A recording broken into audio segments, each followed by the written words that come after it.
Hello everyone, welcome back to our YouTube channel study with student. काफ़ी दिन हो गए भाई, वीडियो अपलोड नहीं होती। काफ़ी दिन क्या, 10 दिन हो गए लगभग। तो वीडियो अपलोड नहीं होती, तो अब से रेगुलर वीडियो आया करेंगी। कुछ इश्यूज़ थे, मेरे एग्ज़ाम वगैरह चल रहे थे, तो उसके रिगार्डिंग वीडियो नहीं आ पा रही थी। अब एग्ज़ाम से बिल्कुल फ्री हो चुके हैं, तो दोबारा से वीडियो शुरू कर किए हैं। आई होप आप अच्छे से पढ़े होंगे। इस बीच आपने रिवीजन किया होगा अपने कोर सब्जेक्ट्स का। तो चलो चलते हैं हम हमारी पहली करंट अफेयर से, या पहली न्यूज़ से, या फिर करंट अफेयर से। आई होप आप अच्छे समझोगे। तो पहली जो हमारी न्यूज़ आ रही है वो आ रही है भाई अडानी। आपको पता है अडानी ग्रुप्स का, तो इंडिया के अंदर सबसे बड़ा जो ग्रुप माना जा रहा है आज के दिन में वो है अडानी ग्रुप। तो इनके अकॉर्डिंग अडानी के अंदर आते हैं कुछ पोर्ट्स। ये वो है भाई, पोर्ट्स आते हैं। तो न्यूज़ क्या है सॉरी, जो न्यूज़ क्या है, तो न्यूज़ ये कि भाई अडानी के पास लगभग 4 पोर्ट हैं। इंटरनेशनल लेवल पे हम देखते हैं तो भाई इंटरनेशनल लेवल पे 4 जगह पोर्ट है। एक तो इसराइल वाला, वो इन्होंने ख़रीदा है। इसराइल ने भी मानना है कि उन्होंने मानना क्या बताया है कि इसराइल की गवर्नमेंट ने कि उन्होंने पोर्ट ख़रीदा है वहाँ पे। और जो उसका दूसरा पोर्ट है वो आपको मिलेगा श्रीलंका के अंदर। तीसरा पोर्ट इनका आपको पता ही है कि भाई, देखो बताता हूँ, ये आप ये मान लीजिए आपका इसराइल, यहाँ इस तरफ थोड़ी इजिप्ट है, ये आपका यहीं से, और ये मेडिटेरियन सी। तो मेडिटेरियन सी की तरफ यहाँ पर इनका पोर्ट है इसराइल के अंदर। और इस पोर्ट का महत्वपूर्ण ये है कि यहाँ पे आपको पता है कि यहाँ पे पूरा यूरोपियन कंट्रीज़ हैं, तो वो यहाँ पे लगती हैं, तो टर्की वगैरह, तो वहाँ से कनेक्टिविटी अच्छी हो सकते हैं। तो इस वजह से यहाँ पोर्ट है। अब आप देखोगे श्रीलंका के अंदर, तो श्रीलंका के अंदर यहाँ इन्होंने पोर्ट ले रखा है। तो ये यानी क्या है कि भाई यहाँ पे सामान का आदान प्रदान आराम से किया जा सकता है, तो इस वजह से यहाँ पे पोर्ट है। और अभी हाल और फिलहाल के अंदर इन्होंने जो अगला पोर्ट जो अपना लिया है वो लिया है भाई फिलीपींस के अंदर। तो हमारे लिए मेन प्रोस्पेक्टिव जो बात है वो है फिलीपींस। तो आपसे कोई पूछेगा तो यही पूछेगा कि भाई फिलहाल में अडानी जी ने पोर्ट वहाँ लिया है, तो किस जगह लिया है। तो वो एक आपको कंट्री पता है, कंट्री का नाम है फिलीपींस कंट्री। ये आप पूछो भाई फिलीपींस लोकेटेड कहाँ है, तो भाई आपकी जो फिलीपींस है वो लोकेटेड है लगभग, ये आप मान लीजिए चाइना, तो यहीं कहीं आपकी फिलीपींस लोकेटेड है। इसके बिल्कुल सामने ताइवान है यहाँ पर, तो यहाँ पे फिलीपींस लोकेटेड है। और क्योंकि पता है दिक्कत क्या है, तो इसके अंदर काफ़ी हमने देखा होगा कि भाई फिलीपींस के अंदर अभी हमने ब्रह्मोस की भी सप्लाई की थी। ब्रह्मोस जो मिसाइल है उसकी भी सप्लाई की गई थी ताइवान सॉरी फिलीपींस के अंदर। तो इसको भाई चाइना मान लीजिए, और ये साउथ चाइना सी। तो इसके अंदर दिक्कत क्या है कि ब्रह्मोस की हमने सप्लाई की, तो इंडिया अपना इन्फ्लुएंस बढ़ाना चाह रहा है वहाँ, सीधी सी बात है। तो अब हुआ क्या है कि यहाँ पे है ना सबसे ज़्यादा ट्रेड होता है, अच्छे से बात करेंगे, ट्रेड होता है। उस ट्रेड को कंट्रोल करने के लिए, यहाँ पे इन्होंने पोर्ट बनाया है, ताकि आने वाले समय पे जो ट्रेड है वो और अच्छा हो सके, या उस ट्रेड का और इंडिया को बेनिफिट हो। तो इस वजह से यहाँ पर ये लोकेशन आई गई है। आई होप आपको आज थोड़ी राइटिंग में थोड़ा सुधार दिख रहा होगा। ये 10 दिन के अंदर सुधारी गई है भाई, मैंने भी अपने ऊपर वर्क किया है, आप भी अपने ऊपर काम करते रहा करें। चलो चलते हैं हमारी नेक्स्ट न्यूज़ की ओर। तो जो अगली न्यूज़ आ रही है वो कहाँ से आ रही है, वो भाई एक न्यूज़ है कि आपको पता है ग्रुप हमास। तो ये हमास ग्रुप आपको पता है कि भाई ये जो हमास ग्रुप है गाज़ा पट्टी की, और अब गाज़ा पट्टी बता दूँ, सच्ची बताता हूँ। चलो पहले हम अच्छे से पहले लोकेशन देखते हैं। तो ये मानिए बॉर्डर लाइन है, इस तरफ आपका इजिप्ट है, ये आपकी गाज़ा पट्टी है। सॉरी पट्टी तो नहीं बनी है, इसको पट्टी बनाते पहले पूरे रूप से, तो इसको पट्टी बना लेते हैं पहले। तो ये सॉरी, तो ये एक पट्टी सी है, इसको गाज़ा स्ट्रिप भी बोल रहे हैं। और यहाँ आपका पूरा इजराइल लोकेटेड है, ये आपका पूरा इजिप्ट लोकेटेड है, और ये एक लोकेशन है, इस लोकेशन को भी अच्छे से बताएंगे। तो आपको पता है यहाँ पर हमास है जो इजराइल के ऊपर बार बार अटैक कर रहा था। तो इसके काउंटर में इजराइल ने भाई अपनी फोर्स उतार दी, आर्मी उतार दी, और उनके खिलाफ एक वॉर डिक्लेयर कर दी कि हम पूरे तरह से इस हमास ग्रुप को मिटाएंगे। पर आपको पता है कि इसके अंदर लगभग अब तो बताया जा रहा है जो 35,000 यानी कि 35,000 जो आम नागरिक है उनकी डेथ हो चुकी है, ऐसी तो रिपोर्ट है कि भाई हुई है। अब पता नहीं वो कितनी हुई होंगी। यहाँ पे लगभग बोले जा रहा है कि भाई 2 से 4 लाख लोग रहते हैं, ना सॉरी 10 लाख लोग रहते हैं छोटी जगह में। ये है कितनी जगह, तो ये आप मानिए इसकी जो चौड़ाई है वो लगभग 12 किलोमीटर है और लंबाई इसकी सिर्फ 44 किलोमीटर, तो इतनी ही है लगभग। तो इस तरफ तो आपको पता है सी है, मेडिटेरेनियन सी है, और इस तरफ आपका इजिप्ट है, ये इजराइल हो गया, यहाँ पर पूरा कंप्लीट लॉक हो गया, और इस तरफ कहीं उनका दूसरा वो उसको वेस्ट बैंक बोलते हैं, उसको बाद में समझेंगे। तो वो क्या रहा है कि इजिप्ट प्लस कतर, ये 2 कंट्री आई और इसने हमास को बोला कि आप सीज़ फायर के लिए एग्रीमेंट कीजिए। तो हमास ने बिना कुछ कहे एग्रीमेंट को एक्सेप्ट कर लिया, प्रपोजल को एक्सेप्ट कर लिया। अब आप ये पूछेंगे कि प्रपोजल एक्सेप्ट क्यों कर लिया। तो ये जो एग्रीमेंट एक्सेप्ट हुआ है, तो हमास को पता है कि अब वो उसके सामने टिक नहीं पा रहा इजराइल के सामने, और उसके आम लोग मारे जा रहे हैं, तो इसने इस वजह से एक्सेप्ट कर लिया। बट दिक्कत कहाँ आई, दिक्कत यहाँ आई है कि इजराइल जो है आपका वो अभी इसको मान नहीं रहा, यानी कि इसने कोई कमेंट नहीं किया अभी तक, कोई इसके ऊपर कमेंट नहीं किया है। तो अभी इसको देखा जा रहा है कि कैसे क्या होगा। आपको पता है इस युद्ध के कारण पूरा ग्लोब परेशान है, पूरा ग्लोब परेशान है। तो वो क्या रहा है कि अभी हुआ क्या हाल और फिलहाल के अंदर बताता हूँ आपको। तो एक जगह है, एक रीजन है, आपको दिखाता हूँ। जो मैंने अभी ये रीजन बनाया था रेड लाइन वाला,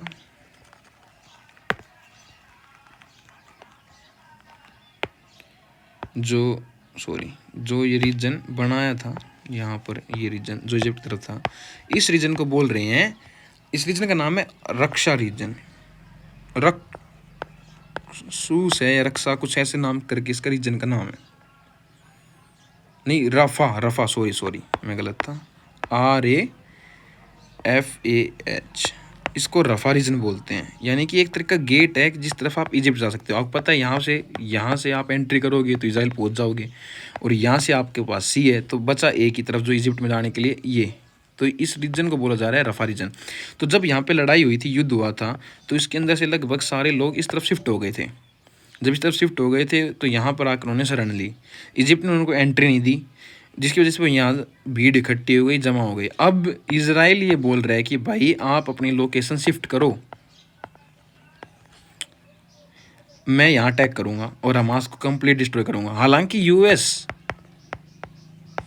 से है जो आपका, वो कंप्लीटली इसके लिए कह रहा है कि भाई ऐसा करना ठीक नहीं है। तो इस वजह से इनको ये बोला जा रहा है कि भाई आप भी सीज़ फायर रोको। नेतन्याहू के ऊपर बहुत से प्रेशर भी आ चुका है, जो कि प्राइम मिनिस्टर हैं इजराइल के, उनके ऊपर बहुत सी प्रेशर भी आ चुकी है, पर अभी तक कुछ ऐसा हो नहीं है। तो आने वाले समय में हम देख सकते हैं कि ऐसा कुछ हो पाए या ऐसा कुछ हो जाए। तो होप आपसे कोई पूछेगा तो यही पूछेगा कि रफा रीजन है कहाँ। तो रफा रीजन जो लोकेशन है उसकी किस तरफ है, तो रफा रीजन की जो लोकेशन है मैंने आपको बता दिया है, वो इजिप्ट बॉर्डर है एक तरीके से। चलो अब चलते हैं नेक्स्ट न्यूज़ के ऊपर। जो नेक्स्ट न्यूज़ आ रही है वो आ रही है भाई ओरंगटून। तो आप पूछोगे ओरंगटून से न्यूज़ क्या है ये, और ये है क्या ओरंगटून।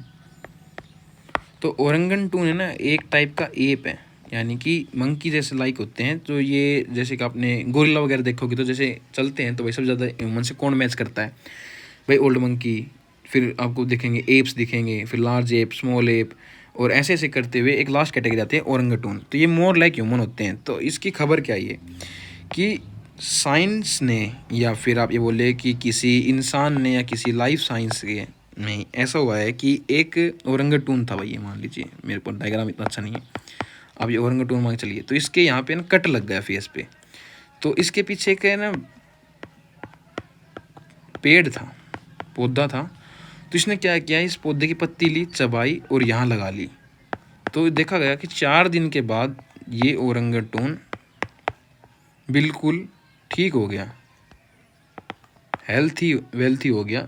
तो ये बताया जा रहा है कि पहली बार ये देखा जा रहा है कि मेडिसिनल जो प्रॉपर्टी प्लांट की हैं, जो प्लांट के पास मेडिसिनल प्रॉपर्टी होती हैं, उनका यूज़ करना आता है इन ओरंगटून्स को, इन एप्स को। और ये पहली बार देखा गया ऐसा कि ह्यूमन नहीं, ओरंगटून्स वगैरह भी इन मेडिसिनल प्लांट को जानते हैं, पहचानते हैं और उनका यूज़ करना भी जानते हैं, चबा कर और उसके अंदर से अपने एंजाइम मिक्स करके और उस मेडिसिनल प्लांट की प्रॉपर्टी को यूज़ किया और खुद का घाव ठीक कर लिया।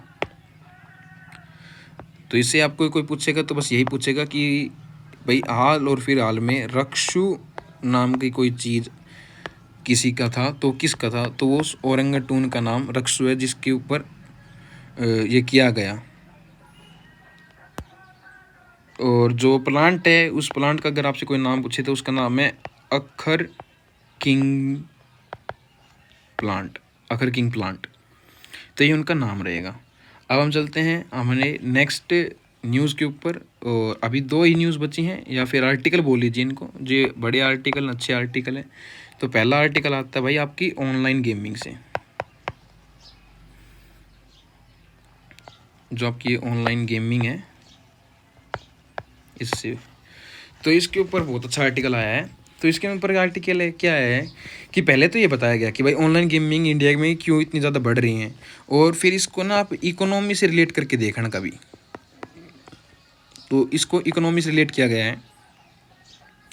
ये है क्या कि भाई देखो, पहले तो है ना प्राइम मिनिस्टर गए हैं, अपने पीएम गए, उन्होंने बहुत से जो बड़े गेमर्स हैं इंडिया के अंदर, और गेमिंग का मतलब भाई क्या है, जिसके अंदर स्किल यूज़ हो, कोई जुआ सट्टा नहीं, जो किस्मत का खेल हो, जिसके अंदर स्किल यूज़ हो, ऐसी गेमिंग।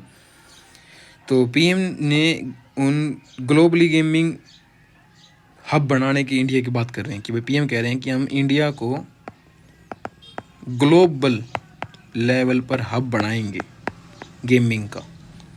अभी इससे होगा क्या, इससे एक डिजिटल जो आपका इंडिया है, आपको पता है डिजिटल इंडिया,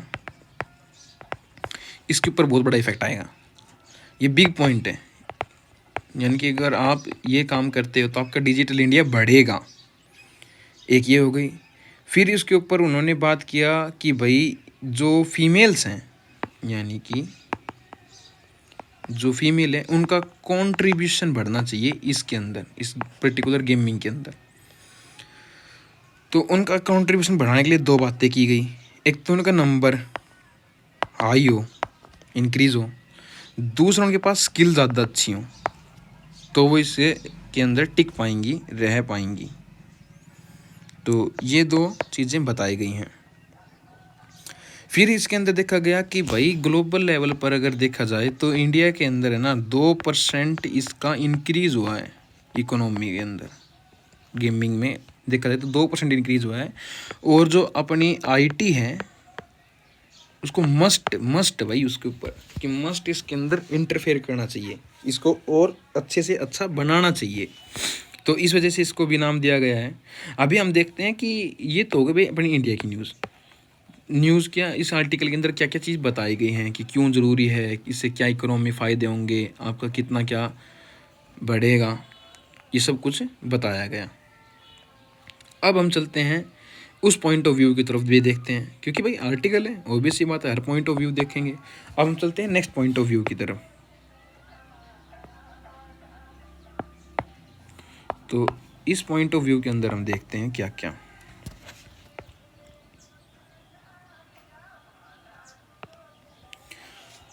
कि ग्लोब के अंदर हमने देखा 2021 की रिपोर्ट है भाई, ये एक तो ध्यान रखना कि पूरे के अंदर 300 मिलियन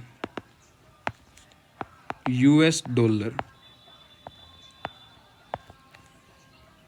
ये डॉलर है, 300 मिलियन यूएस डॉलर का हाइक हुआ है, इंक्रीज हुआ है।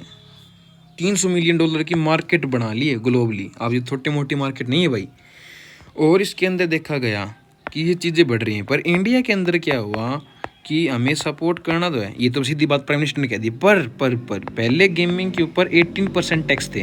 आप सीडीज खरीदोगे गेमिंग की या आप गेमिंग को इक्विपमेंट्स खरीदते हो तो उसके ऊपर 18% आपको टैक्स देना पड़ता था, पर उसको इंक्रीज़ करके 28% कर दिया, यानी कि पूरा 10% बढ़ा दिया। तो इससे होगा क्या कि इसको सस्टेनेबल बनाना है भाई, कि ताकि लोगों तक पहुँच सके। इसको क्या बनाना है?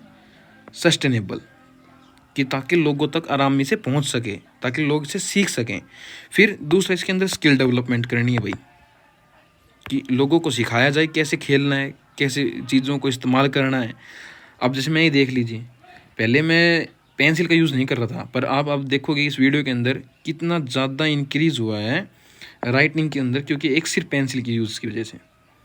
तो ये भी एक चीज़ है, हम स्किल्स धीरे धीरे डेवलप करते हैं। फिर इसके ऊपर देखा गया भाई स्ट्रीट इंडेक्स एक्ट, ये यहीं पर टॉपिक इसको क्लोज करते हैं, डिस्क्लोज करते हैं और इसको टिक करते हैं, क्रॉस कर दिया गलती से। और आई होप आपने अच्छे से समझा होगा ये टॉपिक। अब हम चलते हैं नेक्स्ट आर्टिकल की ओर। जो हमारा नेक्स्ट आर्टिकल है वो बहुत ही अच्छा आर्टिकल है, और ज़्यादातर है ना जो आपके क्वेश्चंस भी बनेंगे ना वो इन्हीं आर्टिकल से ही बनते हैं, आप ये कभी भी देख लीजिएगा। जो अगला आर्टिकल आ रहा है आपका वो आ रहा है स्ट्रीट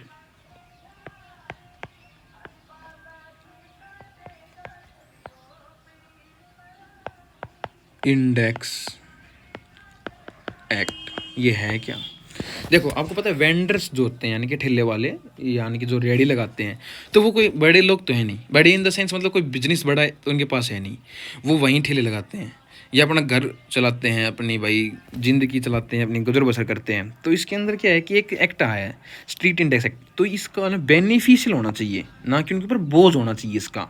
पर हो क्या रहा है आजकल हम देख रहे हैं कि कोई भी आप वीडियो देखते हैं कि कोई आता है उनसे ज़ोर ज़बरदस्ती करता है, उनके ठेलों को उठा के फेंक देता है। ये बहुत ही गंदी चीज़ है, ये बहुत ही गंदी चीज़ है कि वो उसका सारा सामान फेंक देते हैं। फिर या फिर हमने देखा जा रहा है कि उनकी हफ्ता वसूली भी हो रही है, कई जगह, कई ऐसी जगह हफ्ता वसूली हो रही है। या फिर आप अर्बनाइजेशन देखते हो कि अर्बनाइजेशन जब होती है, शहरीकरण जब होता है, तो आप कोई प्रॉपर ऐसी गाइडेंस नहीं होती आपके पास, कोई प्रॉपर ऐसे स्ट्रीट्स नहीं होती जिनके ऊपर आप उनको वेंडर्स को भेज सकते हो या उन वेंडर्स को लगा सकते हो कि भाई उनको जगह प्रोवाइड कर सकते हो। दूसरी चलो ये ठीक है, फिर इसके ऊपर हाइजीन, कि भाई लोग फूड खा रहे हैं, वो फूड यूज़ कर रहे हैं या फिर उस चीज़ को यूज़ कर रहे हैं, तो इसके ऊपर हाइजीन भी तो होना चाहिए ना भाई, ऐसे नहीं कुछ भी उठा के खोल दोगे, हाइजीन। दूसरा वेस्ट, जो उससे वेस्ट निकलेगा उसका प्रॉपर डिस्पोजल नहीं है, ऐसे कूड़े करकट पड़े रहते हैं, फिर गाय आती हैं खाती हैं, यानी कि स्ट्रीट एनिमल्स खाते हैं, तो उससे क्या होते हैं ओवरऑल बढ़ते हैं। तो अब देखते हैं ये एक्ट आया क्यों और इसका ज़रूरी क्या था, इसके ऊपर हम आज डिस्कस करेंगे। तो चलिए चलते हैं हमारे एक्ट की तरफ। तो आपको पता है कि ये आया है भाई स्ट्रीट वेंडर्स लाइवहुड, इसका पूरा नाम है लगभग, इसका नाम पूरा क्या है भाई, street vendors livelihood and regulation of street vending act, ये पूरा इसका नाम है, street vendor livelihood and regulation of street wandering act. तो ये हुआ क्या कि इसके अंदर है ना, क्या इसके अंदर आएंगे कौन, इसके अंदर आती हैं भाई आपकी वेंडिंग जोन, सीधी सी बात है, आपकी वेंडिंग जोन आएंगी। फिर इसके अंदर क्या आएगा, आपका आएगा भाई प्रोटेक्शन आती है इसके अंदर, प्रोटेक्शन, इन्वेंटर्स को प्रोटेक्शन देने की बात की जाती है। फिर इसके अंदर क्या आती है भाई, उनकी अर्बन लाइफ, जो शहरीकरण की ज़िंदगी है उसकी बात की जाती है। तो ये आई कैसे, उसका क्या प्रोस्पेक्टिव है, हम अच्छे से समझते हैं। तो भाई आपको बता देता हूँ कि जो ये है, तो इसको बोलते हैं टाउन वेंडिंग कमेटी। एक कमेटी सजेस्ट की गई, सजेस्ट क्या बनाई गई, एक कमेटी जिसका नाम था टाउन वेंडिंग कमेटी,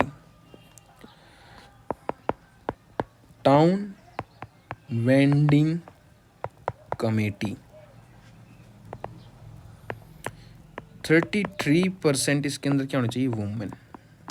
एक ऐसी कमेटी बनाई गई कि कमेटी गठन किया जाए, हर शहर में हर इलाके में कमेटी का गठन किया जाए टाउन के अंदर, या फिर आपका बोल लीजिए शहर के अंदर, उस कमेटी के अंदर 33% वुमन होनी चाहिए। वो वुमन होनी चाहिए जो कि स्ट्रीट वेंडिंग फूड बेच रही हैं, यानी कि जो स्ट्रीट के ऊपर फूड बेच रही हैं वो होनी चाहिए। क्योंकि हम देखते हैं कि भाई उनको अलग नज़र से देखा जाता है। कोई अगर महिला वहाँ बेच रही है तो लोग उनको इतना पर्सपेक्टिव नहीं देते हैं, उन महिलाओं की तरफ इतना कोई ध्यान नहीं देते हैं, या फिर उनके साथ बहुत तकलीफ़ों से उनको गुजरना पड़ता है। तो इसके अंदर कहा गया है कि 33% वुमन के लिए इसकी सीट रिजर्व रहेंगी। भाई मान लीजिए कहीं 100 सीट हैं तो 33 सीट पे सिर्फ और सिर्फ वुमन ही रहेंगी। वो क्या करेंगी, इनके अंदर इनको क्या दी जाएगी, इनके अंदर उनको पावर दी जाएगी। किसकी? लॉ की, कि वो कानून बना सकें अपने। और ये बात नहीं है कि पावर नहीं है, पावर अब भी है, स्ट्रीट फूड के अंदर पावर अब भी है, पर वो उतनी कारगर नहीं है। तो इसके अंदर क्या करना पड़ेगा हमें, मस्ट गिव मोर पावर, इनको और पावर देनी पड़ेगी। और ये जो जो चीज़ चलेगी ना टॉप टू बॉटम, भाई सीधी सी बात है, ऐसी तो कभी होगा नहीं कि एक एक को इंसान को कर दे। यानी कि इंडिया से कंट्री के लेवल से अप टू टाउन लेवल तक ये पूरा होना चाहिए। अब हम चलते हैं कि भाई ये अर्बन स्कीम है क्या। तो जो अर्बन स्कीम है ना उसको बताता हूँ पहले मैं। ये इसी के अंदर आती है भाई, टाउन वेंडिंग कमेटीज़ हैं, इनको रेगुलेशंस देखते हैं जो कि आपको स्ट्रीट वेंडर एक्ट है उसके अंदर है। एक आती है भाई अर्बन स्कीम। तो अर्बन स्कीम ई कॉमर्स से इंक्लूड करती है। भाई ये ना ई कॉमर्स मतलब समझिए, भाई वो फूड बेच रहे हैं नो डाउट, वो अपना गुजर बसर कर रहे हैं नो डाउट, पर उससे कहीं ना कहीं इंडिया की जो जीडीपी है उसके ऊपर इम्पैक्ट है। आप उसको मना नहीं कर सकते कि उनकी जीडीपी के ऊपर भी इम्पैक्ट होता है, आप नहीं है कि उनको मना कर सकते हैं। दूसरा, इनके अंदर देखा गया कि भाई ये स्कीम पहले आई भाई 1995 में पहली बार आई, फर्स्ट टाइम। फिर इसको अमेंड किया 2001 के अंदर, फिर ऐसे 2009 में फिर अमेंड हुआ, फिर 2014 शायद, ना सॉरी 2012 में भी फॉरगेट, 2012 के अंदर ये पार्लियामेंट्री के अंदर लेके गई, और 2014 के अंदर पार्लियामेंट ऑफ इंडिया ने इसे अप्रूवल करके एज ए लॉ ही स्टेब्लिश कर दिया, कानून बना दिया। तो अब इसका कानून बना तो इसका फ़ायदा क्या हुआ और किन किन को फ़ायदा हुआ इस लॉ का, ये देखते हैं। ये आपसे ना सीधे से है ना, मैं आपको क्वेश्चन बताता हूँ कि अभी मैं जो बता रहा हूँ उसके बाद एक क्वेश्चन बताऊँगा, फिर आपको उस क्वेश्चन पे आंसर का ट्राई करना, सोचने की, लिखने की ट्राई करना। सोचने से अच्छा तो लिखना ही ज़्यादा अच्छा रहेगा। तो इसके अंदर क्या क्या है भाई, पहले ये जो पास हुआ स्ट्रीट वेंडर एक्ट से, स्ट्रीट वेंडर एक्ट जो आपका पास हुआ, इसके अंदर क्या है, लीगल लिम्बो एंड हरासमेंट। आप देखते हैं कि कितनी ज़्यादा हरासमेंट होती है, ये एक्ट काम नहीं कर रहा। सीधी सी बात है, अगर ये चीज़ें हो रही हैं तो हरासमेंट हो रही है, तो एक्ट काम नहीं कर रहा। फिर दूसरा, ये एक्ट होने के बाद भी ब्राइब्स आपसे ली जाती हैं, आपसे एक्सटॉर्शन किया जाता है, आपका शोषणकरण किया जाता है। फिर कंपटीशन, आजकल हर कंपटीशन तो भाई आप फूड लगा लो तो भी कंपटीशन है। फिर इसके अंदर इनको देखा गया कि भाई लैक ऑफ बेसिक थिंग ये भी नहीं है। फिर ऑक्यूपेशन चैलेंज है, ऑक्यूपेशन चैलेंज। तो ये कुछ ऐसी चीज़ें हैं, ये पॉइंट टू पॉइंट मैंने बताएं, कट टू कट, कि ये ऐसी चीज़ें जो आजकल इनको झेलनी पड़ रही है, और इनके पास वेंडर एक्ट होते हुए भी, और उसके बाद भी ये चीज़ झेल रहे हैं। प्रॉपर लॉ है, अगर लॉ ना हो तो भाई मान ले कोई भी आके आपको तंग करे, आपके पास लॉ, आपके पास कानून, आपके पास अधिकार है, उसके बाद ये चीज़ें चल रही हैं। तो इस क्यों चल रही हैं, क्योंकि आपका ये एक्ट लो पावर है, आपका एक्ट लो पावर, तभी तो ये चीज़ें हो रही हैं, वरना होती ही नहीं कभी। तो एक तो ये चीज़ देखी गई कि इसको पावर बढ़ाने की मैंने पहले बात की। फिर आते हैं कि भाई ऐसी स्कीम्स नहीं चलाई गवर्नमेंट ने जिससे इनको फ़ायदा हो। हाँ भाई बिल्कुल चलाई। एक चला था, आपको याद हो तो, PMSV निधि नाम से एक योजना है जो कि फूड वेंडर्स को क्या देती है भाई, लोन। अब बात करते हैं, पता है, जो वहाँ फूड वेंडर है ना उसके पास इतनी एजुकेशन नहीं है कि वो बैंक में जाके पेपर जमा कराएगा, ये करेगा, वो करेगा, अपनी रजिस्ट्रेशन लाएगा, ID लाएगा, FS लाएगा, तो वैसे ही नहीं जाएगा भाई। वो एक दिन ठेला ना लगाए तो उसका घर नहीं चलेगा। तो उसके लिए ये लोन लाना बहुत बहुत बहुत बड़ी बात होती है। फिर ये लोन मिलता है तो उन बड़े को मिलता है। फिर इसके बाद देखा गया कि भाई एक आपका कोविड भी आ गया था, कोविड-19 पेंडेमिक आया, उसके कारण बहुत सी चीज़ें छूट गई। तो अब हो क्या रहा है, तो ये जो स्कीम्स हैं फेल होती जा रही हैं। तो अभी बात यह है कि इनको सुधारा कैसे जाए। भाई देखो, criticism is the best thing, criticise करो, बट क्रिटिसाइज़ करने के बाद उसका सॉल्यूशन दो भाई। तो सॉल्यूशन की तरफ बात करते हैं। तो नीड टू रेगुलेट, सीधी सी बात है। पहला तो नीड टू रेगुलेट, कि इसको दोबारा रेगुलेट किया जाए। फिर इंफ्रास्ट्रक्चर दिया जाए, प्रॉपर इंफ्रास्ट्रक्चर एंड सपोर्ट मिले इन वेंडर्स को, कि इनको जगह लोकेट की जाए, इनकी ठेलो वेलो जो भी ये लगाते हैं इनकी प्रॉपर जांच हो, जांच इन द सेंस कि अगर ना हो तो प्रोवाइड की जाए चीज़ें। फिर वेंडर एसोसिएशन हो पूरी एक, जो कि देखे, अभी तक है नहीं ऐसी सच, तो वेंडर्स की एक एसोसिएशन होनी चाहिए। फिर इनके ऊपर जो लोन है इनको क्या देना चाहिए, माइक्रो लोन, इसको बोलते हैं माइक्रो लोन। तो ये माइक्रो लोन दिया जाना चाहिए। तो इसके अंदर क्या होता है कि भाई आप 1-2 लाख रुपए दे देते हो या फिर 50,000 रुपये आप प्रोवाइड करते हो, किसके लिए, ताकि वो फूड जो वेस्ट हो रहा है, यानी कि जो फूड जो नहीं यूजेबल हो रहा है या फिर प्लास्टिक है या अदर आइटम्स है, तो वो उनको प्रॉपर ला सकें, वो अच्छे से पानी को मैनेजमेंट कर सकें। ये सब चीज़ों की चीज़ देनी ही चाहिए। आई होप आपको आज का डिस्कशन अच्छा लगा होगा, और काफ़ी दिनों के बाद आया हूँ। होप आपको राइटिंग में फ़र्क भी मिला होगा। मेरे को तो देख सेल्फ लग रहा है, बाकी आप कमेंट से करके ज़रूर बताइएगा। चलो, आज की तो न्यूज़ कंप्लीट हुई, और कल की फिर देखेंगे। और मेरे को लगता है कि न्यूज़ पढ़ने से ना एक ब्रेन अच्छा हो जाता है इंसान का। तो थैंक यू।